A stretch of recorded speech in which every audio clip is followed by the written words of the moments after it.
Have you been thinking about retiring to Tucson, Arizona? Well, check this out, because we're going to tell you 3 things that your financial advisor, your friends, and your kids don't know or haven't told you about moving to Tucson, Arizona. Stay tuned until the end, because I'm going to tell you one thing that almost surprises everybody that is looking at retiring in Tucson. I'm Angie Kuzma. This is Peterson. We're with the Stratton Real Estate Group, and we are on track to help over 600 families this year in 2026. We've helped almost 4,000 families so far in our career. Love to help people just like you as well. We're the #2 mega team in Southern Arizona, and one of the resources that we like to provide people that are looking at retiring in Tucson is an app. If you go to the App Store or you go to the Google, you can download our mobile app for our team. It's called Stratton Group, and you can set up searches for different kind of homes in all the areas that we're going to discuss with you today, and you can search geographically on the map. And we just finished creating a video exclusively about the app and how you use that to make it a great home search and home buying experience. Be sure to check it out. So one of the big reasons I think that we have found why people want to move here is affordability, right? Yes, absolutely. It all comes down to numbers. So Tucson's average sales price is about $360,000. So for people that are moving from bigger cities or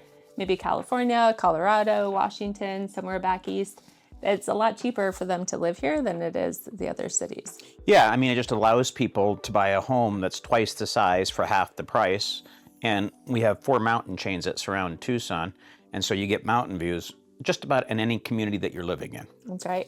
Property taxes are also very low. So you can get property taxes here in the Tucson area for half to maybe at the most 1% of the sales price. So that's significantly lower than it is even close by in Phoenix. Sure. I mean, we've got a home back in Springfield, Illinois that we purchased, and the tax for our home here is twice the size of the house that we bought there.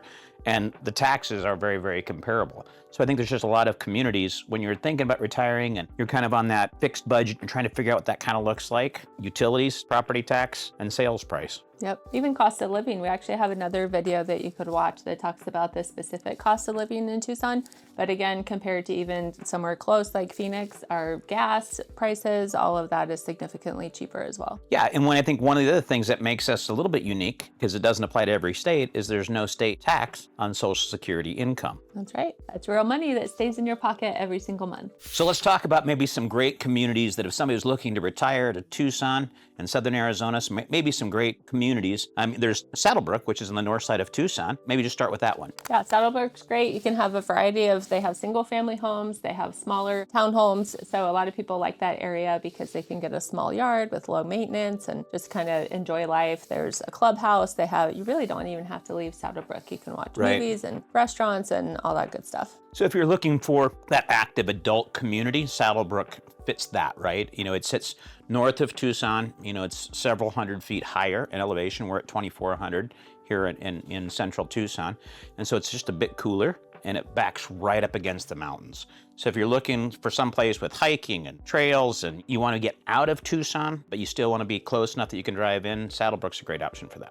It's gorgeous too. You drive through there, there's a golf course. You'll see a lot of neighbors that are driving around in their golf carts, and you're on the backside of the Catalina, so the views are gorgeous. So Saddlebrook is 30 or 35 minutes north of downtown Tucson, straight north of downtown Tucson. So as you come back a little bit, you come into Oro Valley, which is an amazing community. And I know there's a lot of retirees that really enjoy Oro Valley. It's not quite as far out as Saddlebrook, right? But there's a lot of amenities there in Oro Valley as well. I actually have somebody that lives right now in Saddlebrook, and they're looking to move a little bit farther south to Oro Valley just so that they can be closer to doctors and things like that. So yeah, absolutely. And one of the great things, you know, Oro Valley's got great shopping, and they've got a lot of, you know, newer restaurants, and they've got Target and Home Depot and a lot of the retail stuff that you just wouldn't have a little further out with Saddlebrook. So if that's important to you, then maybe Oro Valley is a little bit more of that feel and solves that.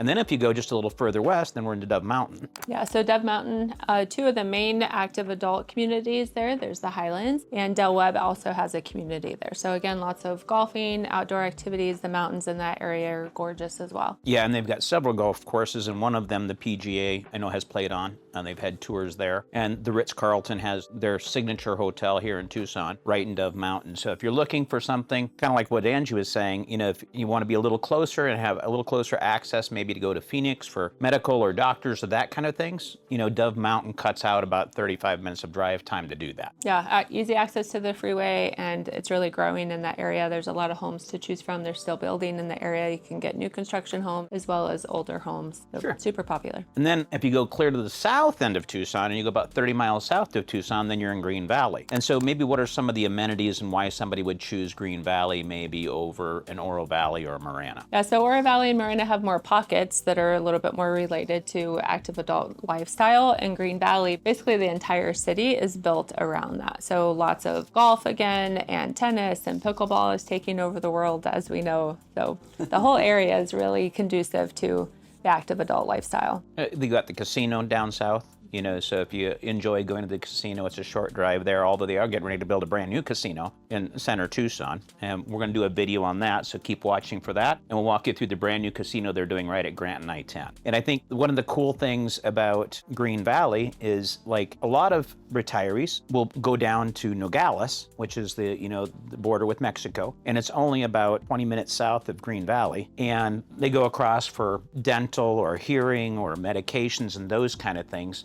And so I think that's an attraction for a lot of people, is to be that close to go be able to do those things. Yeah, for sure. Another nice thing in Green Valley, they have a Green Valley recreation fee that buyers pay if they choose to live in that area. And the nice thing is they can go around to all the different active adult areas, and they have access to the different swimming pools and, again, the tennis and everything. So rather than just being tied to the specific neighborhood that they live in, they can actually access it all around Green Valley. And if views are really important to you, the Catalina Foothills might be a really, really great option, although pricing probably comes into that conversation. Yeah, so the Foothills price, if you're buying a home there, is going to be significantly higher. It's definitely a luxury area. So some retirees move from a bigger city and they still want a large home really close to the mountains and just get that different scenery. Again, a lot of golf. So that's a popular area. Or people that want to downsize, they tend to choose like a townhome there that has a small yard and less maintenance, but still higher end. Most of them are remodeled, again, good views and privacy. So one of the really big attractions, I think, for a lot of retirees that are thinking about Southern Arizona is the weather. The weather is pretty much perfect all the way from October through April. So you're looking anywhere from the 70s, maybe to the high 80s. So perfect for golf, outdoor activities, going like the outdoor malls and shopping, things like that. Going, taking the dogs for a walk, enjoying the mornings and enjoying the evenings. And if you live in Tucson, we've got the river path, the Rito River, and being able to get up. And with 350 days of sunshine, it's really, really hard to beat. And the lack of humidity that we have here is amazing, especially for people that have joint pain, even allergies. It's really a nice place to be able to escape and just have a different lifestyle. And, one of the things I'll put on top of the weather is, and because I happened to go out last night and I took a photo, the sunsets in Tucson are off the charts. So when you can have almost an entire year where there's any night of the week that you want to go sit on the back patio and have a glass of wine and watch the sunset. And I think that people from other parts of the countries where they have so many months of winter just don't get to enjoy that. I really don't think there's anywhere in the country I've been that has better sunsets than we have. I tend to agree with you. I think it's pretty tough to beat. They're great. And for as many perfect days as we have in Southern Arizona, we do have to talk about a couple months in the summer here. Yeah, so we're not going to sugarcoat it. July and August are pretty miserably hot. Yeah, I mean, it's just not uncommon to get temperatures, in the low 100s. But I think when a lot of people think about the heat in Arizona, they kind of categorize Tucson with Phoenix, and Phoenix is hotter. And so we have a couple tools that work for the Tucson area that don't apply in Phoenix. One, elevation. We're higher in elevation, so, we kind of have that high desert temperature versus down in Phoenix, you're on the valley floor, and there's just so much concrete. So they tend to run a little bit hotter in temperature than the Tucson market does. Yeah, they can be 5 to 7 degrees hotter, which when you're talking low hundreds, 5 to 7 degrees makes a difference. Makes a difference. So, It absolutely does. There's just kind of a break point there. Yep. And the other thing that makes it's a little bit unique to us is our monsoons. Yeah, so just as you feel like the summer is miserable and you can't take any more, then we get what are the monsoons, which really cools off the afternoons here in Tucson. And one of the cool things about the monsoons here in the high desert is everything turns green. So if you're into bird watching and hiking and trails and that kind of a thing, it just brings the desert to life. It really is pretty amazing to look at. And I think one of the things that we talk to, our clients that are retiring, it does get hot. But the nice thing is it cools down at night. Some of the deep desert cities, it's hot 24/7, right, during that period. For us, that's not the case because of our elevation. So the nice thing is if you can manage to get out of bed a couple hours early in the morning, you can go do all the same activities and just be back home. You're back home during those couple hours where it gets really, really tough in the afternoon. Yeah, for sure. We have a full video that breaks down the weather in detail that we can put in the description as well. And in that video, we mentioned the evenings often drop 30 to 40 degrees cooler than it is during the day. So yeah, something that's very unique to Tucson. That's wonderful. And you know, when we're talking about the weather, one of the cool things about Tucson is our location. We've got Mount Lemmon, which is at 9,000 feet in elevation. So if you're in central Tucson, you can be up at 9,000 feet in 45 minutes. And then of course you got the high desert, which is Tombstone and Bisbee, which is further south. I know it sounds ridiculous, but it's further south, but it's actually cooler as well. So you've got a couple options where you can go find a little bit relief, or you can just go back and see the grandkids for 60 days and then come back when it's a little cooler. We're through the monsoons. That's the other choice. Yes, July and August are definitely, if you plan a time to get back and visit some family, those are the months to do it and get out of the heat. Which a lot of our clients do that.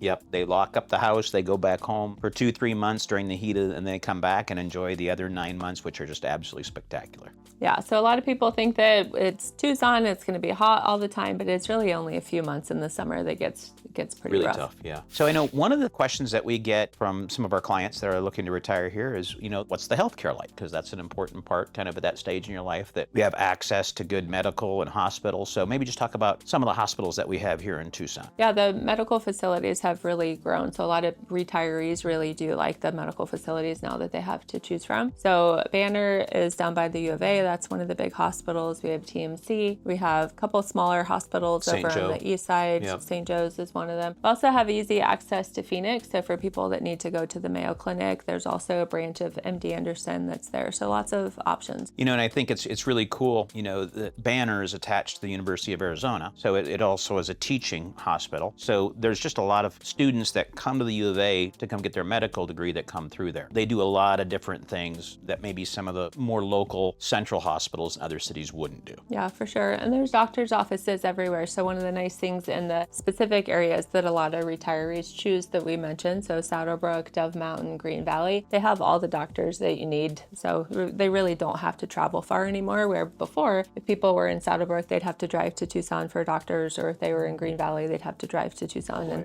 yeah, they don't have to do that anymore. Remember at the beginning of the video, we were talking about the one surprise that almost nobody knows about? We're gonna let you know what that is right now. So one of the cool things about Southern Arizona and Tucson is I don't think a lot of people know the cultural depth of what we have with food and art and music and being in the Sonoran Desert and relationship to Mexico and the influence that has in our community. So when it comes to things like arts, there's lots of art festivals. There's a lot of farmers market that people can go to where they have local artists that set up. There's more and more theater that's coming to Tucson. So the University of Arizona has some really nice shows. Yep. There's a lot of symphony shows that go on. Absolutely. And our food is fantastic. If you have any inkling to eat an authentic Mexican food, you've just hit jackpot. It's absolutely fantastic. We have several local family restaurant chains that have that Sonoran, Mexican Sonoran food, you know, right? So if you're looking and you enjoy that, it's amazing. Of course, it's got the influence of, you know, the Mexican dancers, and you can kind of picture that in your head, and it's really kind of that authentic Mexican influence with our food scene. You know, and Angie was just talking about, you know, the arts and the things that go on with the University of Arizona. And if you're into the art scene, Tucson's kind of a mecca, and has been for decades, for artists, you know, local artists that want to come down and present their gifts and their talents. And we actually have a town called Tubac, which is about 35 minutes south of Tucson. And it's just kind of geared towards artistry and people being artisans and them being able to present their products. And it's a 35-minute drive. It's fantastic. The Gem and Mineral Show is a big attraction that brings a lot of people here too. So a lot of people don't realize how big of an event that is as well. So if you're into those kinds of things, this is a great place to live. The Gem and Mineral Show happens to be ranked the #1 gem and mineral show in the world, correct? So, and that's during the winter months. That's during, you know, mid-January to mid-February. So we promised you the surprise. So if you're thinking about retiring and you're thinking about going south and getting out of the snow and out of the cold for all or part of the year, Tucson's an amazing community full of things to do. Hiking and bird watching and mountains and climbing and arts and music and amazing Mexican and Sonoran food. So if you're thinking about retiring, give us a call. We would love to be of service to you. Yes, all of our contact information is in the description below, so make sure you like and subscribe so you don't miss any of our other videos. We constantly put videos out about different reasons why people move to Tucson and all the benefits that are here. We're the #1 lifestyle channel on YouTube for Tucson. Check out our other videos. If you're interested in just other specific things, go check out the different topics. Thanks for watching.